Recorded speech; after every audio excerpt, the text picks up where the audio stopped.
Halo semuanya, selamat datang di panduan visual strategis kita kali ini. Hari ini kita bakal bongkar rahasia di balik angka-angka, sebuah ulasan yang memang dirancang khusus sebagai kompas buat para direktur keuangan atau CFO dan tentunya para investor fundamental. Kita akan sama-sama mengevaluasi secara mendalam stabilitas keuangan dan profitabilitas, khususnya di sektor energi yang penuh banget sama dinamika dan tantangan pengelolaan aset. Langsung aja kita mulai ya. Nah, ini nih agenda yang bakal kita bahas hari ini. Kita akan mulai dari ringkasan eksekutif sektor energi, terus membedah anatomi laporan laba rugi, cara membaca laba bersih, menimbang aset besar versus biaya lingkungan, melihat prediksi nilai bagi investor, dan terakhir ditutup dengan evaluasi strategis direktur keuangan. Oke, masuk ke bagian pertama, ringkasan eksekutif sektor energi. Mari kita lihat temuan makro dari kinerja keuangan perusahaan-perusahaan di sektor ini dari tahun 2019 sampai 2023.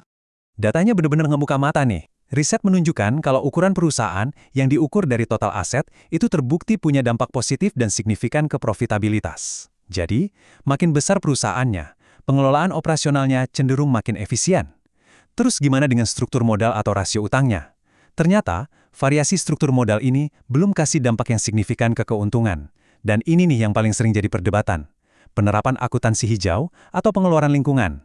Sayangnya, inisiatif lingkungan ini di lapangan masih sering dianggap sekedar beban biaya jangka pendek dan belum terbukti ngasih nilai tambah finansial secara langsung buat para pemegang saham. Lanjut ke bagian 2, anatomi laporan laba rugi. Untuk melacak dampak dari temuan-temuan makro tadi, kita butuh instrumen utamanya. Sederhananya gini, laporan laba rugi itu ibarat papan skor tertingginya sebuah perusahaan. Disinilah efisiensi itu diuji dan dibuktikan. Laporan ini merangkum semua pendapatan yang masuk, dikurangi dengan semua beban operasional, untuk mengukur seberapa efisiensi manajemen ngejalanin roda bisnisnya. Pertanyaannya selalu sama kan? Apakah mereka berhasil mencetak laba yang sehat, atau justru malah membakar uang dan merugi? Coba perhatiin tabel ini. Perjalanan dari sebuah pendapatan sampai mengkristal jadi laba bersih itu lumayan panjang. Pendapatan di posisi paling atas harus ngelewatin serangkaian pemotongan. Harga pokok penjualan langsung menekan laba kotor.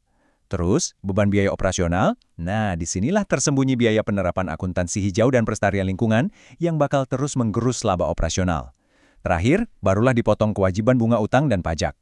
Kelihatan banget kan, hubungan antara beban operasional dan biaya lingkungan itu benar-benar menggerus margin sebelum kita nyampe ke angka laba bersih sesungguhnya.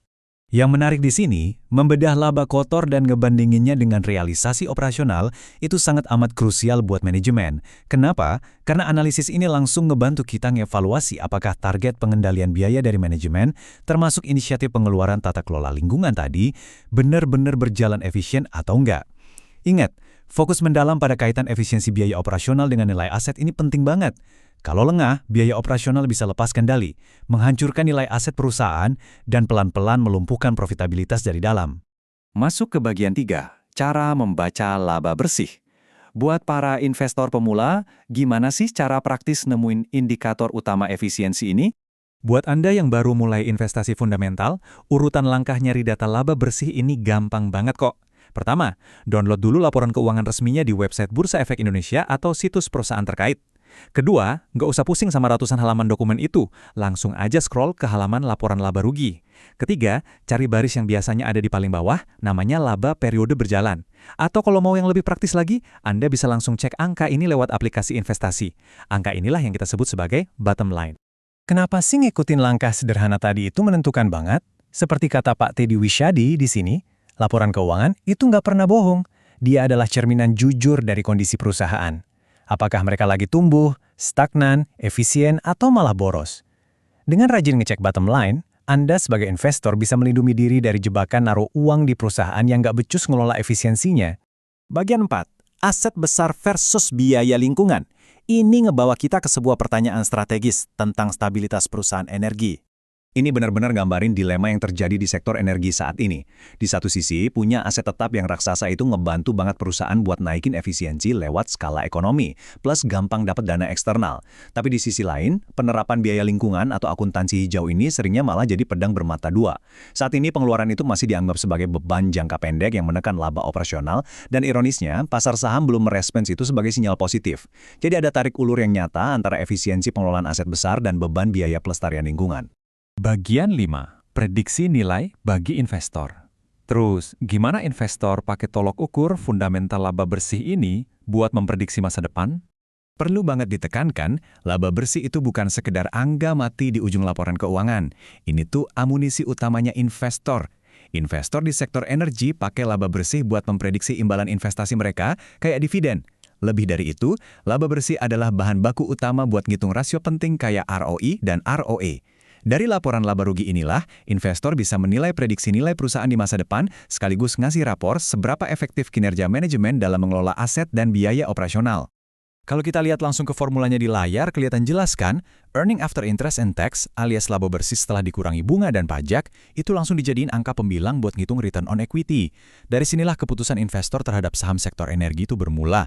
Biar kebayang implikasinya, mari kita ambil contoh perhitungan matematis. Bayangin ada perusahaan sektor energi yang mencetak laba bersih 800 juta rupiah, padahal modal atau ekuitas mereka cuma 1 miliar rupiah. Itu artinya, return on equity mereka tembus 80%. Angka 80% ini bukan sebarang angka ya. Ini adalah sinyal luar biasa kuat ke pasar saham kalau manajemennya benar-benar efisien muter modal jadi profit. Implikasinya buat prediksi investasi masa depan jelas sangat cerah. Terakhir, bagian 6, evaluasi strategis Direktur Keuangan. Sekarang, mari kita posisikan diri kita di kursi C-level. Berdasarkan semua riset tadi, ada 3 rekomendasi langkah efisiensi yang krusial banget buat seorang CFO. Pertama, lakukan optimasi pemanfaatan aset yang ukurannya besar itu, supaya skala ekonominya benar-benar kecapai. Kedua, disiplin kelola struktur modal dan rasio utang. Jangan sampai beban bunga sia-sia menggerus laba bersih Anda. Dan yang ketiga, ini penting banget, akuntansi hijau harus diintegrasikan sebagai strategi keberlanjutan jangka panjang. Jangan lagi cuma dilihat sebagai beban biaya operasional, supaya ke depannya bisa ngasih nilai tambah yang diakui oleh pemegang saham. Sebagai penutup ulasan kita, saya mau nantang Anda dengan satu pemikiran ini. Coba deh buka lagi laporan keuangan perusahaan Anda, terus tanyain ke diri sendiri. Apakah manajemen aset perusahaan Anda hari ini udah cukup efisien buat nutupin tantangan biaya lingkungan di esok hari? Jawaban jujur dari pertanyaan ini bakal nentuin banget kelangsungan bisnis dan nilai investasi Anda di masa depan. Teruslah kritis dalam membaca angka, dan sampai jumpa di analisis kita berikutnya.